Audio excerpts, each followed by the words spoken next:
Et bonjour à tous et bienvenue dans ce nouveau chapitre consacré aux variables en PHP. Alors ce chapitre est véritablement crucial dans votre apprentissage du PHP pour la simple et bonne raison que les variables sont des choses très importantes en PHP et que vous devez absolument assimiler. Alors commençons immédiatement par définir une variable, donc à savoir qu'est-ce qu'une variable. Une variable donc est un conteneur servant à stocker des informations comme un nombre ou un texte par exemple. Vous l'aurez compris à son nom, le propre d'une variable va être de varier, de pouvoir varier. Alors vous devez bien penser qu'une variable n'est qu'un espace de stockage. Ainsi, on peut à tout moment ajouter du texte à notre variable ou l'incrémenter par exemple, c'est-à-dire ajouter 1 à la valeur de notre variable si celle-ci contenait un nombre.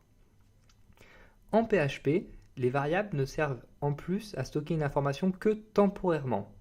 Dès que la page PHP est générée puis envoyée à l'utilisateur, les variables créées durant la génération de la page vont être supprimées, donc aucune information n'est gardée et rien n'est stocké sur le disque dur. Pour construire une variable en PHP, il va nous falloir commencer par écrire le signe $, qui signifie que notre objet, l'objet sur lequel on travaille, est une variable, et ensuite on va écrire le nom de la variable. Donc on peut choisir le nom que l'on veut, du moment d'une part que celui-ci commence par une lettre ou un underscore, et d'autre part qu'on n'utilise pas ni de caractère spécial, c'est-à-dire pas d'accent, pas de signe, ni d'espace à l'intérieur du nom de notre variable. Donc le nom doit commencer par une lettre ou un underscore, et dans le nom de la variable, ni accent, ni signe, ni espace. Donc créons immédiatement quelques variables ensemble pour voir à quoi cela ressemble. Donc vous l'avez vu, moi j'ai créé une page HTML, donc le minimum pour une page HTML. Dans mon élément body, hop, je vais ouvrir une balise PHP et on va créer nos premières variables ensemble. Par exemple, une variable département. Donc essayez de trouver un nom pour vos variables qui correspondent plus ou moins à la valeur que vous allez stocker dedans afin que vous vous y retrouviez vous-même, tout simplement. Donc département égale, et donc là je stocke la valeur var dans la variable département. Et une deuxième variable, la variable chiffre par exemple, égale 83. Donc ici, comme vous le voyez, la variable département va recevoir la valeur var, donc va stocker la valeur var, tandis que la variable chiffre va stocker la valeur 83. Alors profitez-en pour noter que l'on ne mettra des guillemets autour de la valeur d'une variable, donc comme dans ce cas-là, uniquement lorsque la variable aura une chaîne de caractères en valeur. Donc ce qui est le cas ici, puisque var, donc c'est une chaîne de caractères. Dans tous les autres cas, il n'y aura pas de guillemets autour de la valeur d'une variable. Donc comme dans ce cas-là, par exemple, vous voyez 83, il n'y a pas de guillemets, car 83 est un chiffre. Et donc, nous allons maintenant parler des différents types de variables en PHP. En effet, en PHP, les variables peuvent stocker différents types d'informations, et par abus de langage, nous parlerons de types de variables. Alors tout d'abord, une variable peut stocker une chaîne de caractères, et dans ce cas-là, on dira que la variable est de type string, string qui signifie chaîne de caractères en anglais. Alors pour faire très simple, une chaîne de caractères, c'est un texte, tout simplement. Ainsi, donc ma variable département, donc qui a reçu la valeur var, est une variable de type string. Alors notez d'ores et déjà une petite astuce en PHP, qui est que si on attribue à une variable un nombre écrit entre guillemets, donc c'est-à-dire si j'avais mis des guillemets autour de 83 ici, ce nombre en fait serait considéré comme une chaîne de caractères, et donc ma variable chiffre serait devenue une variable de type string. Alors cela doit vous sembler assez étrange pour le moment, ne vous inquiétez pas si vous ne comprenez pas tout de suite, nous y reviendrons par la suite, ça deviendra très naturel d'ici quelques jours.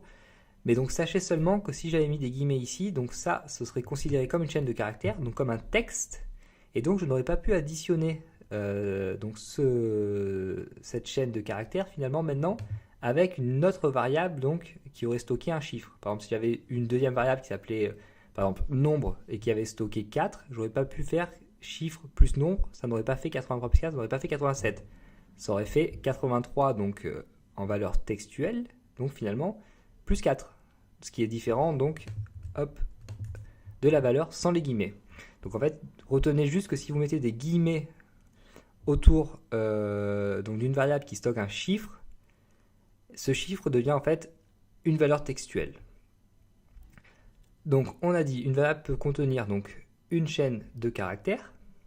Une variable peut également stocker un nombre entier, donc qu'il soit positif ou négatif. Et dans ce cas-là, on parle de variable de type int pour integer, qui est la traduction anglaise du mot entier en français. Donc ma variable chiffre ici, par exemple, est une variable de type integer. Si j'avais mis un moins devant, ça aurait toujours été une variable de type integer, il n'y a pas de problème. Le tout, c'est que le nombre soit entier, positif ou négatif.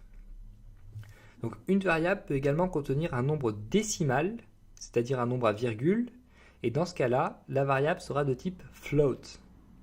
Alors float qui veut dire, encore une fois, décimal en anglais. Alors notez bien que lorsqu'on code, on utilise toujours les notations anglo-saxonnes, et qu'en anglais, on utilise le point à la place de la virgule en français. Donc si on veut stocker par exemple la valeur 3,14 dans une variable, il faudra écrire ceci. Donc par exemple, variable pi égale 3.14. Attention, car on utilise des notations anglo-saxonnes. Donc faites très attention à ça, ça peut causer beaucoup de problèmes si on l'oublie. Et donc enfin, une variable peut également stocker un booléen. Alors un booléen, c'est une valeur qui correspond soit à la valeur vraie, soit à la valeur faux. Ce type de variable va nous être très utile par la suite, vous le verrez. Et donc on note ce type variable bool. Donc on va dire que les variables sont de type bool. Alors voici un exemple de variable booléenne par exemple. Donc si j'écris ici variable 1 égale donc true, donc qui veut dire vrai en anglais. N'oubliez pas, on écrit toujours en anglais. Ceci est une variable de type booléen, tout simplement car elle stocke la valeur vraie, donc elle stocke la valeur true. Évidemment, on écrira true, on n'écrira pas vrai, parce qu'on écrit toujours en anglais. Et donc ça stocke la valeur true, donc qui veut dire vrai en français. Si j'écris ici, hop, variable 2 égale false, qui veut dire faux en anglais, cette variable est également une variable de type booléen. Donc ce type de variable, je vous en veux pas si vous ne comprenez pas immédiatement ce qu'il veut dire, mais il va être très très utile par la suite et on va beaucoup l'utiliser, vous allez voir, avec le PHP. Alors notez également que même si true et false sont du texte en soi, on ne met pas de guillemets, puisque on ne stocke pas une chaîne de caractères, ici on stocke vraiment un booléen. Si on avait mis des guillemets autour, on aurait stocké une chaîne de caractères, ce qui aurait été différent. Et notez également que l'on peut également créer une variable vide, c'est-à-dire une variable dans laquelle on met pas de valeur, et dans ce cas-là, on attribuera à notre variable la valeur nulle, NU2L. Et donc ce sera une variable qui n'aura finalement pas de type, ce sera une variable avec une absence de type. Donc ce type de variable va être moins utilisé, mais il pourra nous être utile dans certaines situations qu'on verra peut-être à la fin du cours, mais pas immédiatement. Alors maintenant, pour afficher le contenu d'une variable, comment on fait pour afficher le contenu d'une variable ?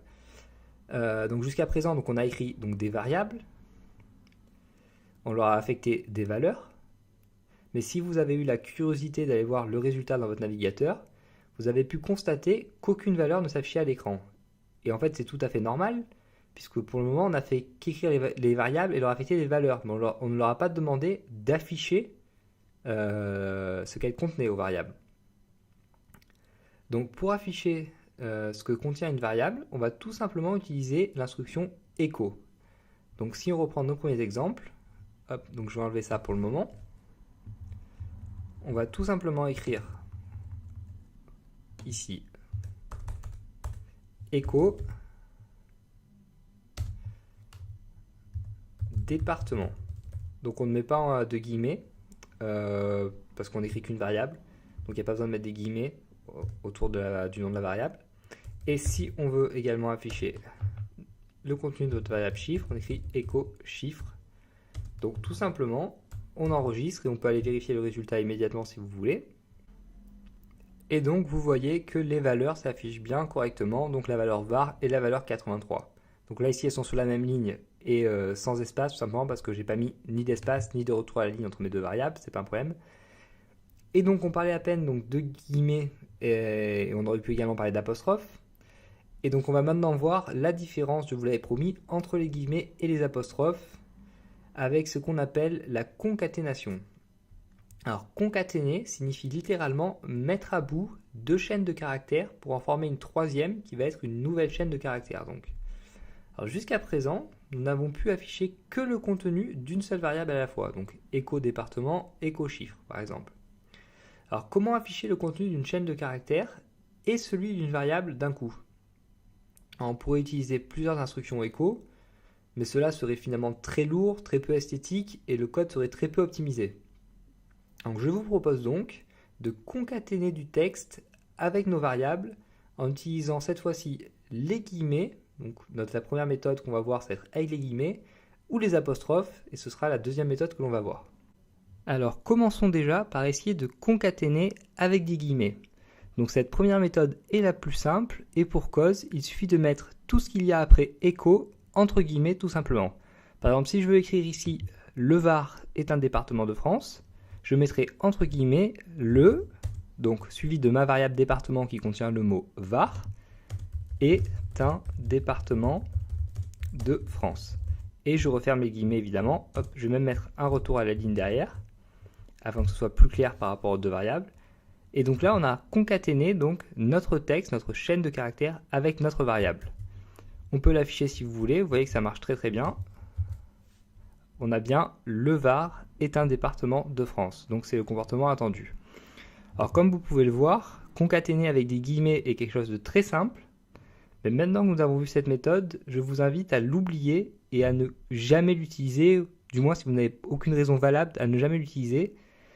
Et en effet, pour des raisons de performance du code et de lisibilité, nous allons préférer la concaténation avec des apostrophes, donc la méthode que nous allons voir dans quelques minutes, bien que celle-ci puisse paraître un petit peu plus compliquée a priori. Et voyons donc immédiatement comment on va concaténer avec des apostrophes. Donc je vais essayer d'afficher la même chose que l'on a affiché donc ici entre guillemets, mais cette fois-ci avec des apostrophes. Alors ce que je vais faire, c'est que je vais écrire toute la ligne de code et je vais vous l'expliquer après, je pense que ce sera plus simple pour tout le monde. Donc écho, un apostrophe, le deuxième apostrophe, hop, point, département, donc le Var, un autre point, encore un apostrophe, et un département de France, hop, un retour à la ligne, un apostrophe, et un point virgule, hop, là on met un espace, donc on enregistre, on regarde si ça s'affiche bien, et donc ça s'affiche presque bien, il y a juste un espace que j'ai oublié ici, et que je vais rajouter immédiatement, hop, voilà, cette fois-ci c'est bon.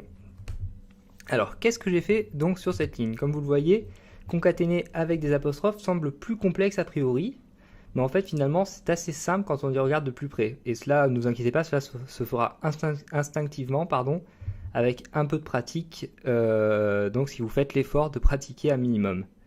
Alors pour concaténer avec des guillemets, il suffit finalement de séparer les différents éléments, donc les variables des chaînes de caractères, par des points. Comme vous voyez, hop, juste après donc ma première chaîne de caractères, j'ai mis un point, et j'ai mis un point juste après ma variable, donc avant ma deuxième chaîne de caractères. Et il faut également sortir les variables des apostrophes, c'est-à-dire qu'en fait notre variable n'est pas entre apostrophes, il y a seulement nos chaînes de caractères qui sont entre apostrophes, et donc il faut évidemment entourer chaque chaîne de caractères avec des apostrophes. Donc finalement vous voyez que c'est assez simple, le tout c'est de bien comprendre la mécanique. Donc chaque chaîne de caractères entre apostrophes et un point à chaque fois que vous changez donc de type d'élément, donc d'une chaîne de caractères vers une variable ou d'une variable vers une chaîne de caractères. Enfin, donc notez, donc comme je l'avais écrit déjà au-dessus, notez que l'on peut tout à fait écrire des balises HTML à l'intérieur des instructions echo et que celles-ci seront lues comme toutes les autres balises HTML donc qu'on aurait pu écrire dans la page. Ça, il n'y a aucun problème, vous pouvez écrire des balises HTML à l'intérieur de vos instructions echo sans problème. Et donc vous savez maintenant concaténer avec des guillemets ou des apostrophes, et encore une fois je vous recommande la méthode avec les apostrophes pour des raisons de performance et de lisibilité. En effet, donc les bons codeurs auront tendance à lire plus facilement donc la méthode avec les guillemets, et celle-ci est en fait beaucoup plus claire, car on voit bien la variable qui se détache du reste du texte. Et donc on va passer à la suite avec quelques opérations simples sur les variables. Alors je vous en avais un petit peu parlé au début de ce chapitre sur les variables. On peut additionner des variables et faire des opérations sur les variables. Alors dans cette nouvelle partie, nous allons voir seulement des opérations simples, c'est-à-dire l'addition, la soustraction, la multiplication, la division et le modulo. Alors, d'ores et déjà, il faut savoir que pour additionner des variables, on va utiliser le signe plus. Donc le signe plus, hop, je le mets en dehors des balises, hein, vous m'excuserez, mais c'est pas fait pour être affiché, c'est juste pour vous. Le signe plus, c'est celui-ci. Pour soustraire, on va utiliser le signe moins, qui est celui-ci. Pour multiplier, on va utiliser le signe étoile, qui est celui-ci. Pour diviser, on va utiliser la barre de slash. Et pour le modulo, donc le modulo qui correspond au reste de la division de deux nombres entiers, on va utiliser le signe pourcentage. Donc addition, soustraction, multiplication, division et modulo de deux variables ou de plus de deux variables d'ailleurs. Et donc ne vous inquiétez pas, donc pour ceux qui ne sont pas matheux, on va immédiatement commencer à s'entraîner un petit peu et à faire quelques calculs simples, donc afin que vous voyez comment ça fonctionne en pratique. Et pour cela, donc on va prendre deux nouvelles variables. Donc je vais effacer celle-ci. Hop, on va prendre une variable, donc nombre 1, qu'on va dire égal à 5 par exemple, et une variable qu'on va appeler nombre 2, et qu'on va dire égal à, allez, 3. Et donc une nouvelle variable cette fois-ci qu'on va appeler addition, tout simplement. On ne peut pas faire plus clair. Addition égale nombre 1 plus nombre 2. Alors comme je vous l'ai dit, ces calculs vont être très très simples pour commencer. C'est pour que vous compreniez bien la mécanique donc des opérations sur les variables. Donc une nouvelle variable qu'on va appeler soustraction. Alors je vous laisse deviner ce qu'elle va recevoir. Évidemment, elle va recevoir donc nombre 1 moins nombre 2. Une variable qu'on va appeler multiplication. Multiplication qui va recevoir nombre 1 donc fois la variable nombre 2, donc fois la valeur de la variable nombre 2. Hop, on va mettre un espace pour que tout soit bien clair. Donc ensuite, une variable qu'on va appeler division qui va être égale à nombre 1 divisé par nombre 2, donc toujours pareil.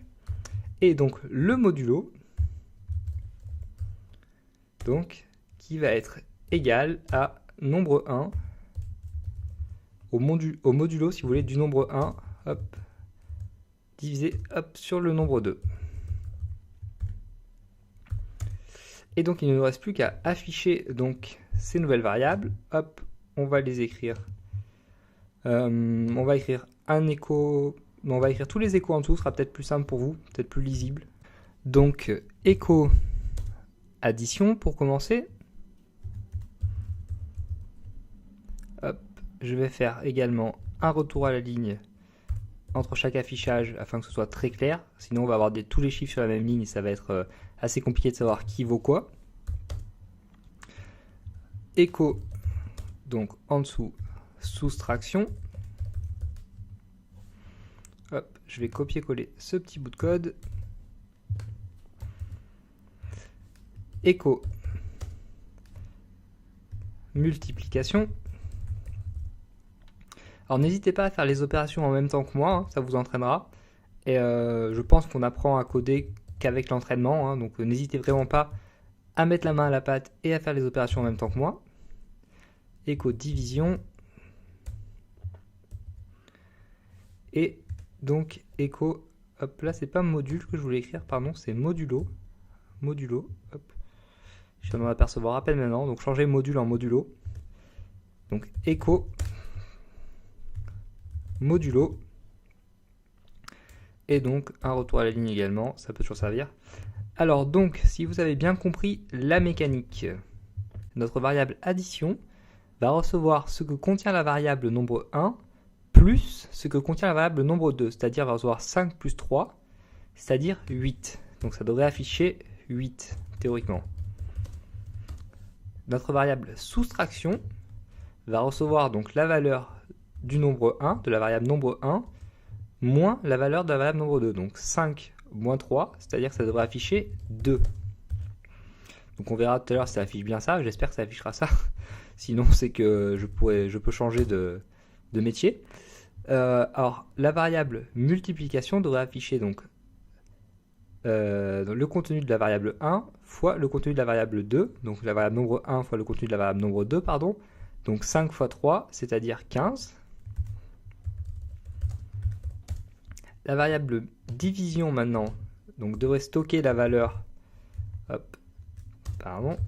devrait stocker donc 5 divisé par 3, c'est-à-dire 1,66667 théoriquement, donc 1 2 tiers en fait, donc 1,66667, donc je ne sais pas combien il va mettre de chiffres après la virgule, et le modulo, donc le reste de la division de 5 par 3, donc du contenu de la variable nombre 1 par le contenu de la variable nombre 2, donc devrait afficher 2, car 5 par 3, donc on a une fois 3 dans le nombre 5 et il reste 2. Donc affiche 2. Et donc on enregistre et on va vérifier immédiatement si ça affiche bien tout ça. Et donc on a bien 8 donc pour l'addition, 2 pour la soustraction, 15 pour la multiplication, 1,6667 donc pour la division et 2 pour le modulo. Donc c'est bien ce à quoi on s'attendait. Alors je vais peut-être juste rajouter un petit texte quand même. Addition.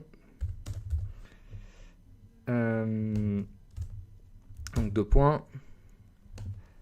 Afin qu'on sache de quoi on parle, ça fait jamais de mal. Soustraction. 2 points. Hop. Multiplication. Alors n'hésitez pas non plus toujours à essayer de clarifier un maximum donc, votre code et ce que vous voulez dire. Non seulement ça vous entraînera encore une fois, et puis c'est toujours bien d'avoir des bonnes pratiques de code. Car un bon codeur, c'est un codeur qui code clairement, avant tout, selon moi. Hop, hop, hop. Et donc, modulo. Avec le point, on enregistre, on regarde si ça s'affiche bien. Parfait. Donc addition 8, soustraction 2, multiplication 15, division 1,6667 et modulo égale à 2. Donc on a bien le comportement attendu. Donc vous voyez qu'on peut tout à fait additionner des variables, les soustraire, les multiplier, les diviser, en faire le modulo. Alors on peut également donc, faire des puissances de variables et des opérations plus complexes qu'on ne verra pas donc, dans ce cours. Tout simplement pour ne pas heurter ceux qui sont vraiment allergiques aux mathématiques, et car je pense que donc avec ces opérations simples vous comprenez le principe et vous pouvez aller plus loin si vous désirez aller plus loin. Et donc il reste deux choses que je voulais vous présenter par rapport aux opérations sur les variables. Alors la première, j'en avais déjà un petit peu parlé au début de ce chapitre, c'est par rapport à la concaténation donc de deux variables de type integer. Donc par exemple si je tente une concaténation ici, donc écho de mes deux variables, par exemple nombre 1, donc écho nombre 1 point plus nombre 2, et que je tente d'afficher ça ici, vous allez voir qu'il s'affiche bien donc 5 plus 3. Pourquoi ? Donc c'est ce que je vous avais dit au début de ce chapitre, car donc les variables, le contenu de ces variables-là est traité comme une chaîne de caractères, donc comme un contenu textuel. Donc on n'aura pas donc égal à 8, mais on aura égal à 5 plus 3, tout simplement. Donc si j'avais mis les deux l'un à côté de l'autre, on aurait eu écho 53, toujours pareil. Donc faites bien attention à cela. Donc ça peut poser des problèmes parfois aux débutants. Donc vous voyez que si là l'espace ne change rien, hein, même si j'enlève les espaces, ça va toujours afficher 5 plus 3. Il n'y a pas de problème, ça n'affichera jamais 8. Et donc la seconde chose donc de laquelle je voulais vous parler par rapport aux opérations sur les variables, c'est qu'il faut bien que vous compreniez que si l'on donne une nouvelle valeur à une variable déjà existante, cette nouvelle valeur va écraser l'ancienne. Et alors là, ça risque d'être un petit peu plus compliqué pour ceux qui ne sont pas très matheux. Alors je vais essayer de vous donner quelques exemples simples que je vais commencer par écrire déjà, et puis je vais vous les expliquer dans quelques minutes. Donc hop, laissez-moi écrire quelques lignes de code et je vous explique tout ça de suite après. Par exemple, hop, si je mets addition ici égale à 20, donc je peux également mettre donc hop, soustraction. On va faire tous les cas ensemble, comme ça on sera tranquille et j'espère que vous comprendrez bien tous les cas, comme ça il n'y aura plus aucun souci, vous deviendrez des maîtres des opérations sur les variables. Si vous comprenez ça, vous avez tout compris, il n'y a plus aucun problème après, ça va rouler tout seul. Et donc par exemple multiplication égale addition. Hop. Et ensuite on écho tout ça. Écho donc nouvelle valeur addition avec donc notre variable addition et un retour à la ligne. Très bien. Ensuite en dessous, hop, je vais copier-coller, tout simplement, ce sera plus simple. Donc nouvelle valeur donc pour la soustraction avec donc la variable soustraction et nouvelle valeur pour la variable multiplication avec la variable donc multiplication. Alors donc qu'est-ce que je vous ai dit il y a 2 minutes de cela? Donc lorsqu'on attribuait une nouvelle valeur à une variable, cette nouvelle valeur écrasait l'ancienne, donc la variable stockait donc la nouvelle valeur à la place de l'ancienne. Donc par exemple ici, vous voyez que j'ai attribué 20 à la valeur addition. Donc on va voir immédiatement donc la nouvelle valeur de la variable addition et vous allez voir que ça va être 20. Donc pourquoi? Parce que lorsque j'ai attribué la valeur 20, ça a écrasé son ancienne valeur qui était donc 8. Donc addition maintenant stocke la valeur 20. Alors je vais juste rajouter hop, un retour à la ligne ici, afin que ce soit plus clair encore une fois. Hop, ça devrait être mieux comme ça je pense. Ouais, ok. Donc ici donc, vous pouvez voir également donc, la nouvelle valeur de la soustraction c'est 0 et la nouvelle valeur de la multiplication c'est 20. On va de suite expliquer pourquoi. Alors donc la variable soustraction. Donc la variable soustraction ici est égale à 2. On est d'accord, elle affiche 2. Très bien. Et donc maintenant on va attribuer à la variable soustraction sa valeur moins sa valeur. Donc la valeur ici, donc la variable soustraction c'est celle-ci, donc c'est l'ancienne, donc c'est 2, moins, donc toujours pareil, moins 2. Donc ça fait 2 moins 2. Donc la nouvelle valeur de la variable soustraction elle est égale à 0 donc. Et on retrouve cela bien ici, donc nouvelle valeur de soustraction égale à 0. Donc j'espère que vous avez bien compris ça. Donc en fait ici on prend l'ancienne valeur de l'ancienne valeur, enfin c'est la valeur qui est la valeur actuelle donc de la variable soustraction qui est celle-ci, et moins donc toujours cette valeur, et ça donne la nouvelle valeur de la variable soustraction. Et pour la valeur de la variable multiplication, on lui fait stocker la valeur de la variable addition. Mais alors quelle valeur de la variable addition? Eh bien la dernière, donc en date, donc celle-ci. Et c'est pour cela que la valeur multiplication reçoit la valeur 20 également, car elle prend la dernière valeur de la variable addition.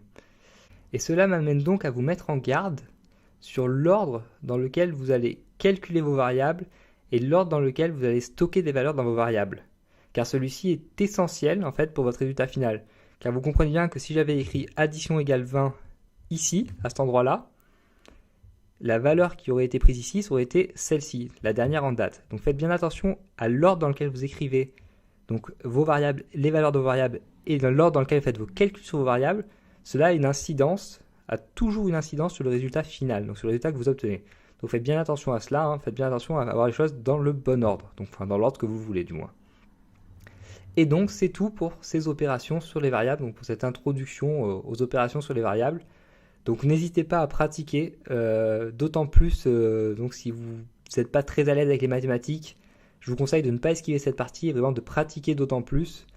Car la logique en soi n'est pas très compliquée, hein. Il suffit avec un peu de pratique, vous devriez tous pouvoir comprendre cela.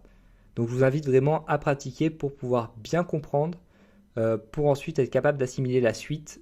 Car si vous ne comprenez pas vraiment les opérations sur les variables, ça va être compliqué de comprendre la logique de la suite du cours. Et donc on va finir donc cette partie d'introduction sur les variables avec une introduction à un type assez spécial de variable qui est le type array.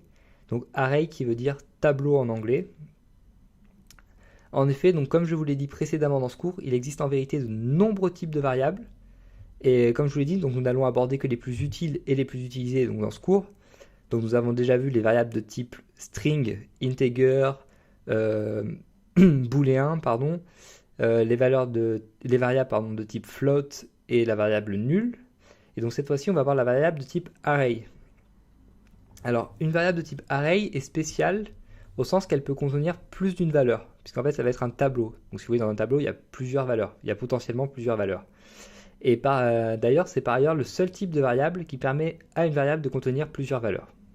Alors, nous étudierons les tableaux plus en détail dans un chapitre qui leur sera dédié plus tard, car vous voyez, en fait, les tableaux, c'est une grosse partie du PHP. Donc, je voulais juste faire une petite introduction pour le moment. Et on étudiera ça plus en détail plus tard, car nous devons auparavant connaître les boucles, donc qui sera l'objet du chapitre suivant, du chapitre 5. Donc nous devons connaître les boucles pour exploiter toute la puissance des tableaux. Donc pour le moment, contentez-vous de savoir donc, que ce type de variable existe, que le type de variable array existe, et qu'il est utilisé lorsqu'on veut stocker plusieurs valeurs dans la même variable. Et retenez également qu'il existe trois types de tableaux, donc trois types de variables array. Tout d'abord, les tableaux indexés ou numérotés, donc qui contiennent une clé numérique. Les tableaux de type associatif, qui contiennent une clé textuelle. Et les tableaux multidimensionnels, qui contiennent eux-mêmes un ou plusieurs tableaux. Alors ne vous inquiétez pas encore une fois si vous ne comprenez pas tout immédiatement. Nous y reviendrons, il n'y a aucun problème là-dessus, nous y reviendrons dans une grosse partie donc qui sera dédiée au tableau, mais essayez de retenir déjà cela, ça préparera le terrain pour la suite. Et donc c'est tout pour ce chapitre sur les variables, et on se retrouve pour le prochain chapitre, le chapitre 5 qui sera sur les conditions.